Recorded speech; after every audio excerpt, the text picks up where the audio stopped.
Jayashree Liberty Hospitals, on the occasion of 11th anniversary, free OP consultation and 20% discount in OP. Contact. నమస్తే, నేను విజయ్.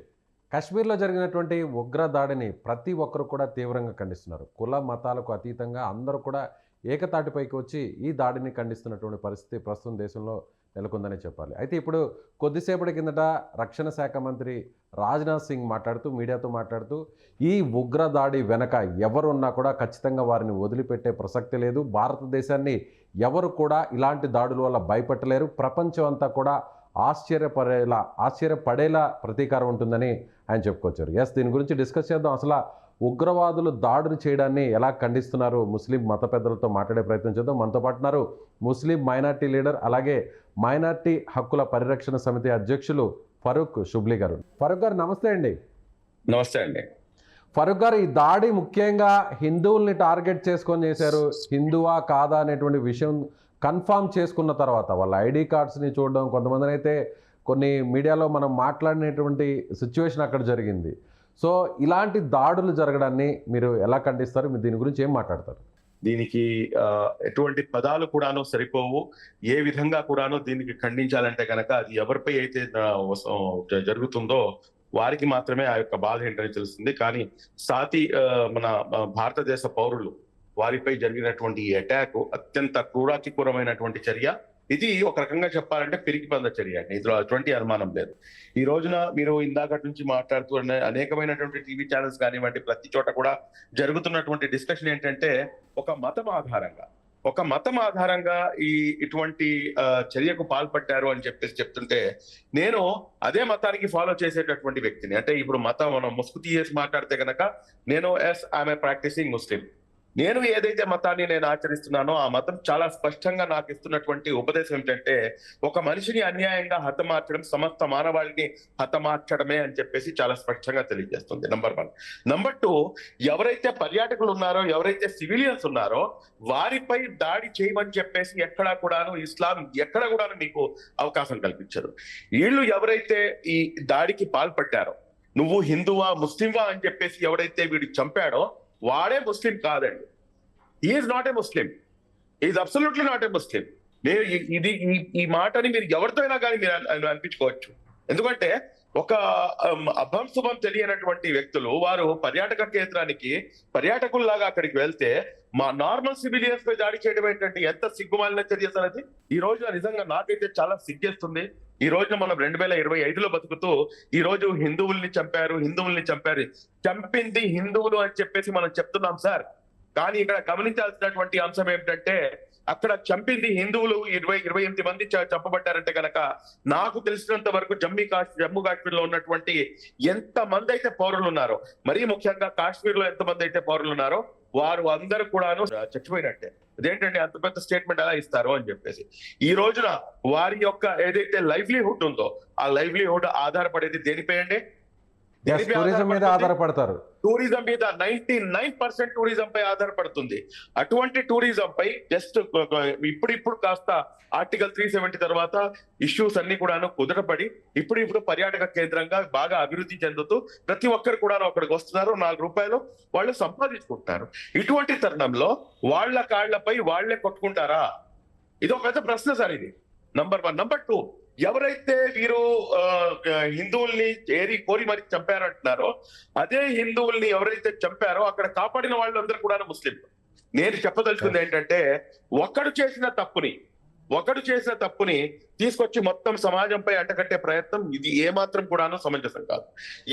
వాడు చేసింది తప్పు. ఆ లఫంగిగాడు, ఆ నీచ్ కమీన్ కుత్తేగాడు ఎవరైతే ఉన్నాడో వాడిని ఎవరైతే ఉన్నారో వాళ్ళందరినీ కూడాను ఏరి మరి వాళ్ళని నుంచోపెట్టి మీరు బహిరంగ ఉరి తీసినా కానీ తక్కువే అంటాను నేను. ఎందుకంటే మీరు ఏమైనా అనుకోండి, రాత్రి ఒక్క క్షణం కూడా నిద్ర పట్టలేదు అంటే అదేదో నింద మాపై వేస్తారు, మీడియాలో కూర్చొని మాట్లాడాలి, దీని గురించి కాదండి. వాళ్ళు ఏం చేశారు, వాళ్ళ తప్పేంటి వాళ్ళది? సరే, ఇదంతా ఒక ఎత్తు సార్. 2000 మంది పర్యాటకులు అక్కడ ఉన్నప్పుడు మీ యొక్క సెక్యూరిటీ సిస్టమ్ ఏంటండి? దీని గురించి ఎవరు సమాధానం చెప్పాలి? ఇంత పెద్ద వ్యవస్థ, ఇంత పెద్ద రాడార్ వ్యవస్థ కూడా మాకుంది.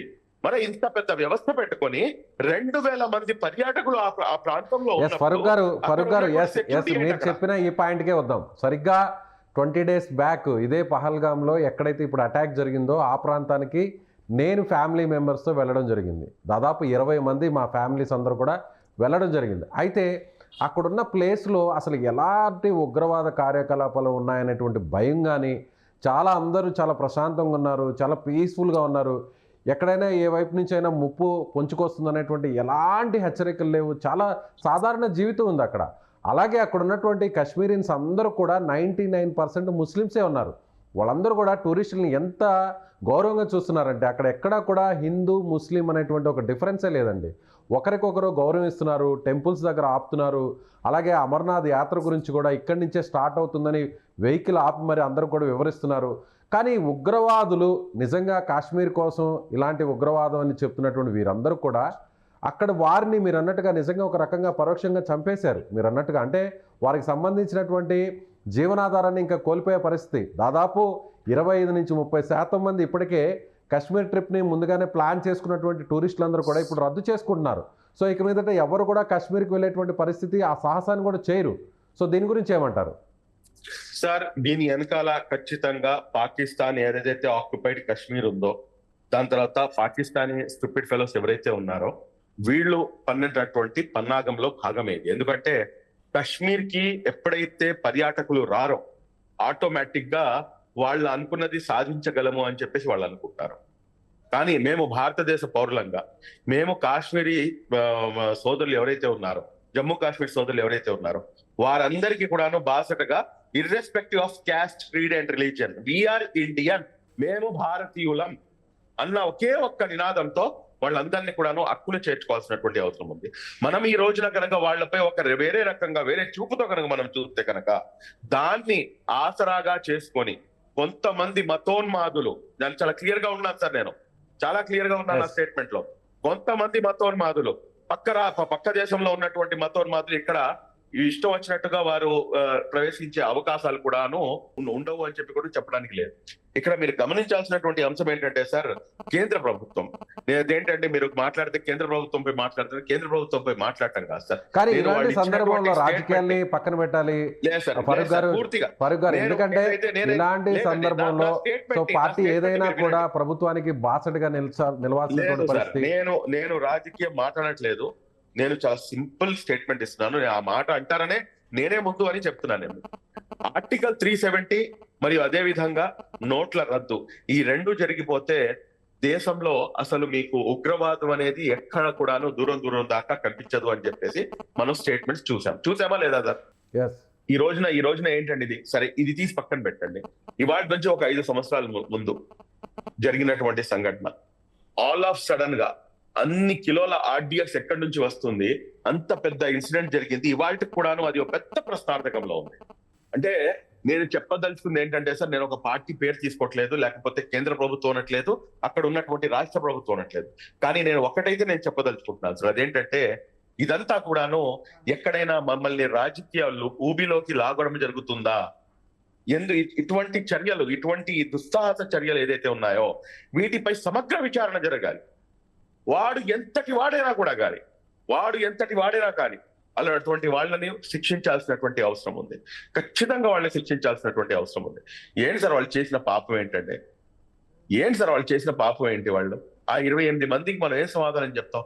ఇంతకు ముందు 40 మంది పుల్వామాలో, ఆ పుల్వామా ఇన్సిడెంట్ మర్చిపోయాం మనం. ఇవాళ మనం మాట్లాడుకుంటాం, కరెక్ట్ గా 3-4 రోజులు అయిన తర్వాత మళ్ళీ ఇది కూడా మర్చిపోతాం.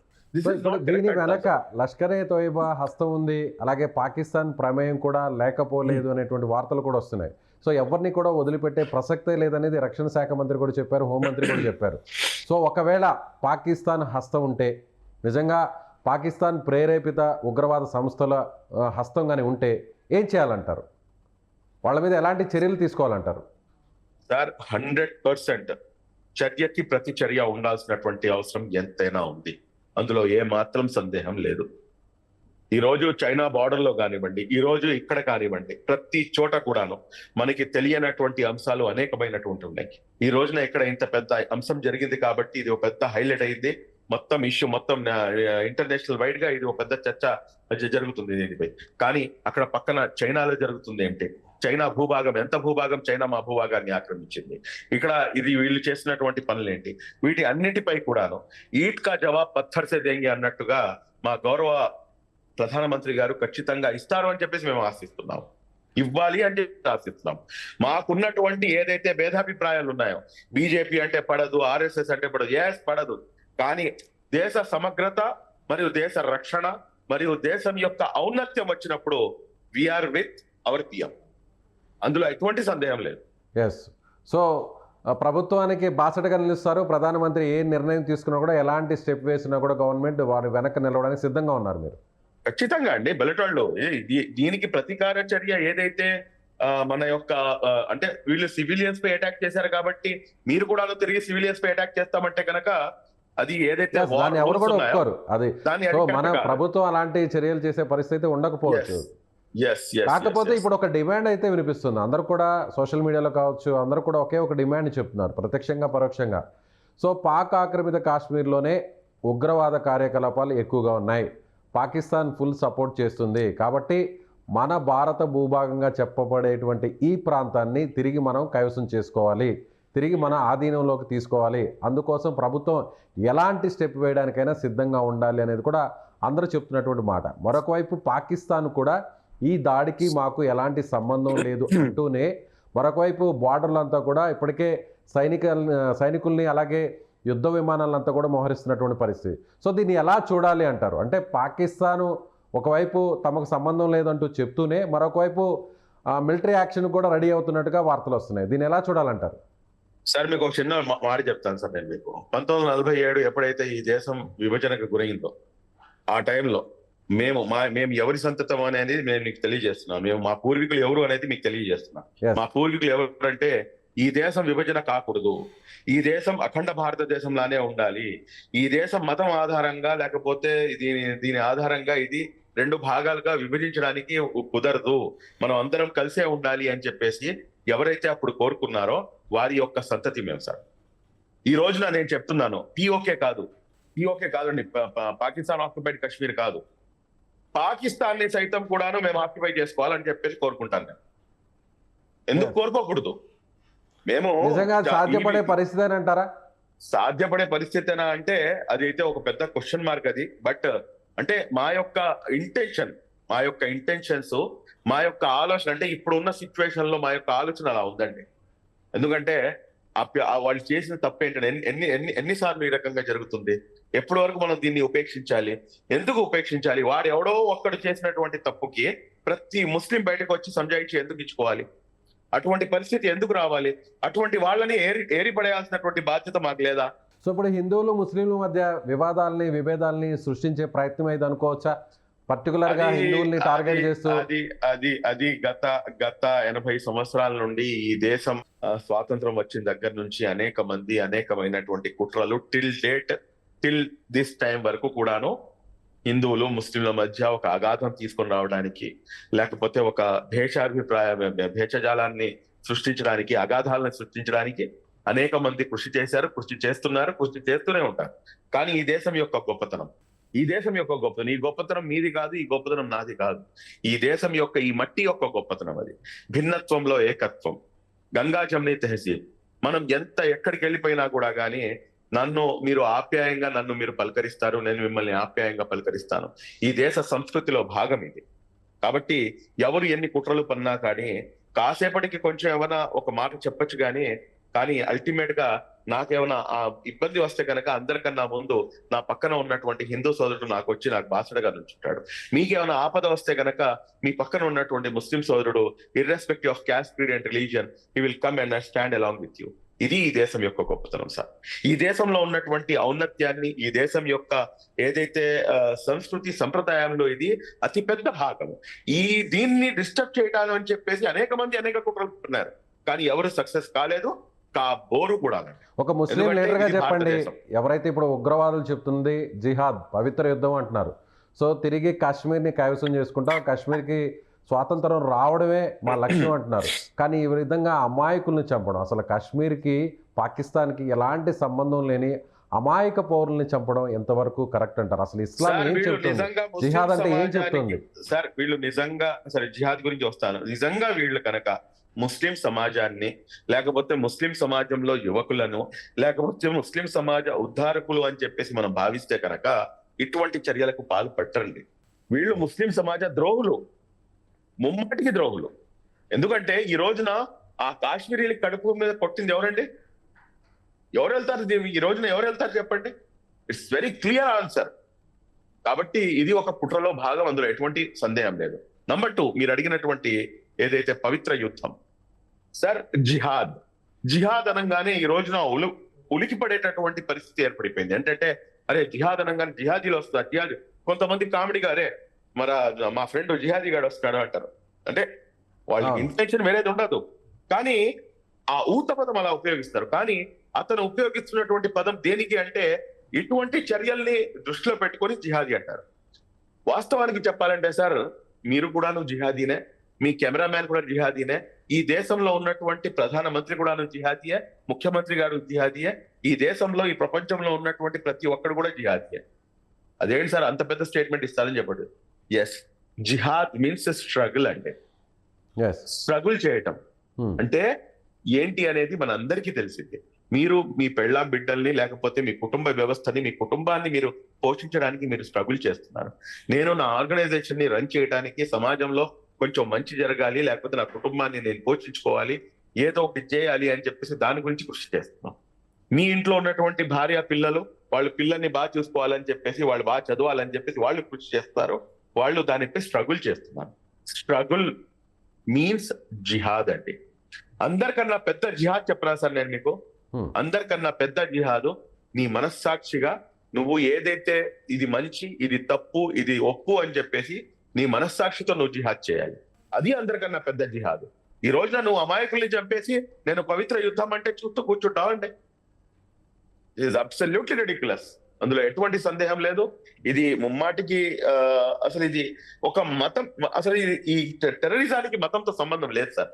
టెర్రరిజానికి మతంతో సంబంధం లేదు. అతను ఒక శైతాన్ లాగా తయారైపోతాడు అతను. కాబట్టి ఆ జిహాద్ లేకపోతే టెర్రరిజము, ఇస్లాము, అసలు దీంతో ఏ మతం కూడాను ఇది ప్రోత్సహించదు. చాలా స్పష్టంగా 5వ అధ్యాయం 32వ వాక్యంలో చాలా క్లియర్ కట్ గా ఉంది. చాలా స్పష్టంగా తెలియజేయడం జరిగింది. అదేంటంటే సూర్య అల్ మైదా అంటారండి. సూర్య అల్ మైదాలో 5:32 ఎవరైనా ఒక అమాయకుడిని కనుక మీరు తన ప్రాణాలని కనుక మీరు బలి తీసుకుంటే సర్వ మానవాళి యొక్క మా ప్రాణాలను నువ్వు బలి తీసుకున్నట్టే అని చెప్పేసి ఖురాన్ చెప్తుంది సార్. మీరు తీసి చూడండి 5:32 5వ అధ్యాయం 32వ వాక్యం. అదే విధంగా మీరు దానికి ఇమీడియట్ గా మళ్ళీ ఇంకో మాట కూడా ఉంటుంది. నువ్వు ఏదైనా ఒక ప్రాణాన్ని నువ్వు కాపాడితే కనుక సర్వ మానవాళిని నువ్వు కాపాడినట్టే అని చెప్పేసి. ఈ రోజున ఆ సర్వమాలిని కాపాడినటువంటి వ్యక్తి సయ్యద్ ఆదిల్ హుసేన్ షా. ఎవరండి ఇతను? ఈ సయ్యద్ ఆదిల్ హుసేన్ షా నిన్న ఇతను కూడాను తన ప్రాణాలు, అతను ఒక హార్స్ రైడర్.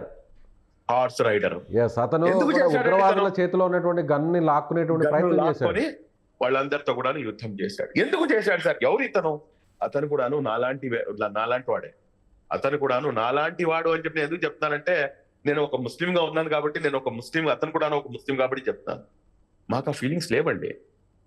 నా సాటి హిందూ పైన ప్రాణాపాయ స్థితిలో ఉంటే అసలు అది మా ఆలోచనకు కూడా అందదు. అది నా ప్రాణం అట్టవేసైనా కానీ తన ప్రాణాన్ని కాపాడుకోవాలనుకుంటాం. ఎందుకంటే నా సహోదరుడు, నాతో పాటు కలిసి జీవిస్తున్నటువంటి వ్యక్తి, నన్ను అత్యంత గౌరవిస్తున్నటువంటి వ్యక్తి.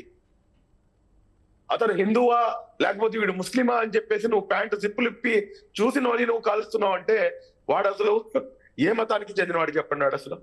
వాడికి అసలు మతం అనేది ఉందా? వాడు మతం కాదండి, వాడు మానవతావాదానికే ఒక పెద్ద మాయని మంచి. అలాంటి వాళ్ళు, ఇలాంటి వాళ్ళని ఏం చేయాలంటారు? సూటిగా చెప్పండి, ఇలాంటి వాళ్ళని ఏం చేయాలంటారు? నేను కనుక ఈ దేశ ప్రధాని అయి ఉంటే సార్, ఓపెన్ గా చెప్తున్నాను, నేను ఈ దేశ ప్రధానమంత్రి అయి ఉంటే కనుక వాళ్ళు ఎవరైతే ఉన్నారో వాళ్ళని నిఘా వ్యవస్థల ద్వారా ముందు ఇటువంటి అంశం జరగకుండా చూసేవాడిని. ఎందుకంటే నేనైతే చాలా క్లియర్ గా ఉన్నాను. ఇటువంటి అంశాలు జరిగిన తర్వాత ఎవరైనా కాలర్ ఎగరేస్తారంటే నేను ఇది చేస్తాను, ఇలా చేస్తాను, అది జరగకుండా చూడగలిగిన వాడే అందరికన్నా పెద్ద గొప్ప నాయకుడు అవుతాడు. నంబర్ 1. నంబర్ 2, సరే జరిగిందేదో జరిగిపోయింది. నేను బహిరంగంగా బహిరంగంగా అతన్ని ఉరితీస్తానండి. వాళ్ళు ఎంతమంది అయితే ఉన్నారో వాళ్ళందరినీ కూడాను అదే కాశ్మీర్ లోయలో వాళ్ళందరినీ కూడాను బహిరంగంగా ఉరితీస్తాను. అందరికీ కూడాను తెలియాలి. మనం ఏం చేశామండి, మొన్న 40 మంది చనిపోయారు. మనం మీరు ఇవాళ నన్ను ఈ క్వశ్చన్ అడుగుతున్నారు, మీరు నన్ను అడుగుతున్నారు ఈ క్వశ్చన్. నేను మళ్ళీ ఏమైనా మాట్లాడితే మళ్ళీ రాజకీయం ఎందుకు సార్ అని చెప్పి అంటాం. కాబట్టి నేను ఆ విషయంలో వెళ్ళదలుచుకోలేదు. కానీ 5 సంవత్సరాల క్రితం పుల్వామాలో జరిగిన అటాక్, అందులో పూర్తిగా 40 మంది మొత్తం మా సోల్జర్సే కదండి వాళ్ళు ప్రాణాలు అర్పించేసింది. మా కోసం డే అనక నైట్ అనక వాళ్ళందరూ కూడాను వాళ్ళు అక్కడ ఉన్నారు కాబట్టి మేము ఇక్కడ సేఫ్ గా ఉన్నాం. అటువంటి 40 మంది ఆల్ ఆఫ్ సడన్ గా 100 కిలోల ఆర్టీఎక్స్ ఎక్కడి నుంచి వచ్చింది? దానికి సమాధానం ఎక్కడుంది? వాళ్ళకి కూడాను మీ దగ్గర ఎక్కడుంది, నా దగ్గర ఎక్కడుంది, మీడియా దగ్గర ఎక్కడుంది? ఈ దేశానికి ఏం తెలుసు దాని గురించి? ఏం చేస్తారు అని చెప్పేసి ఈ రోజున మీరు అడుగుతున్నారు. నేనైతే బహిరంగంగా ఉరి తీయండి అంటాను. కానీ గతంలో జరిగిన వాటికి ఎవరైతే చేశారో వాడు హిందువా, ముస్లిమా, లేకపోతే ఉగ్రవాదియా, లేకపోతే ఏ స్టూపిడా, ఎక్సా, వైయా, జెడ్డా తీసుకొచ్చి ముందు నుంచోబెట్టండి. దానికి సంబంధించినటువంటి రివెంజ్ కూడా జరిగినటువంటి విషయం తెలిసిందే కదా. సో పుల్వామా దాడి తర్వాత సర్జికల్ స్ట్రైక్ జరిగింది, పాకిస్తాన్ భూభాగంలోకి వెళ్ళడం జరిగింది, ఉగ్రవాద స్థావరాలన్నింటినీ కూడా అక్కడ క్లీన్ చేయడం జరిగింది. సో దాని గురించి ప్రత్యేకంగా చెప్పాల్సిన అవసరం లేదు కదా అని మీరు భావిస్తున్నారు సార్. నా యొక్క భావన వేరే విధంగా ఉంది. అంటే ఎవరి పర్సెప్షన్ వాళ్ళది, ఫరూక్ గారు. ఇప్పుడు మనం మాట్లాడాల్సినటువంటి అంశం ఏంటంటే ఇలాంటి సందర్భంలో మనమందరం కూడా ప్రభుత్వానికి బాసటగా నిలవాలి. ఇలాంటి ఇన్సిడెంట్స్ మళ్ళీ జరగకుండా, సో మన దేశంలో పౌరుల వైపు చూడాలన్నా, లేదంటే మన ఆర్మీ జవాన్ని టచ్ చేయాలన్నా కూడా భయపడే విధంగా మనం ఒక డెసిషన్ తీసుకోవాలి. అలాంటి యాక్షన్ చేసినప్పుడే భారతదేశం వైపు మరొకరు చూడాలన్నా కూడా, ఇలాంటి అటాక్స్ జరగాలన్నా కూడా భయపడాల్సినటువంటి నిర్ణయాలు తీసుకోవాలి. సో దానికి మనం ప్రభుత్వానికి ఒక పౌరుడిగా, ఒక జర్నలిస్ట్గా, మీరు ఒక ముస్లిం మత పెద్దగా, ఒక ముస్లిం మైనార్టీ హక్కులకు సంబంధించి పోరాడే లీడర్గా బాసటగా నిలబడాల్సినటువంటి అవసరం లేదంటారా? 100% ఉంది. నేను ఇందాక నా స్టేట్మెంట్ లో చాలా స్పష్టంగా చెప్పాను. నేను ఈ దేశ ప్రధాని ఈ సమయంలో ఎటువంటి స్టెప్ తీసుకున్నా కానీ వీఆర్ విత్ హిమ్ అన్డౌటెడ్ ఈ అంశంలో. Right sir, thank you so much Farooq గారు. ఇది ముస్లిం మైనార్టీ సంఘానికి సంబంధించినటువంటి నేత, మైనార్టీ హక్కుల పరిరక్షణ సమితికి సంబంధించినటువంటి అధ్యక్షులు ఫరూక్ గారు చెప్తున్న దాని ప్రకారం ఖచ్చితంగా ప్రభుత్వం ఎలాంటి నిర్ణయం తీసుకున్నా కూడా మేము సపోర్ట్ చేస్తాం. అవసరమైతే పాకిస్తాన్ని కూడా భారత భూభాగంలో కలుపుకునే విధంగా కూడా ప్రభుత్వం నిర్ణయం తీసుకోవాలి. అయితే ప్రభుత్వం కొన్ని ఎక్కడైతే ఫెయిల్యూర్స్ ఉన్నాయో కూడా వాటిని కూడా అధిగమించాల్సినటువంటి అవసరం ఉంది అని కూడా ఆయన చెప్తున్నారు. సో మీరేమనుకుంటున్నారు? ఖచ్చితంగా మీ అభిప్రాయాన్ని కామెంట్ చేయండి. Thank you so much.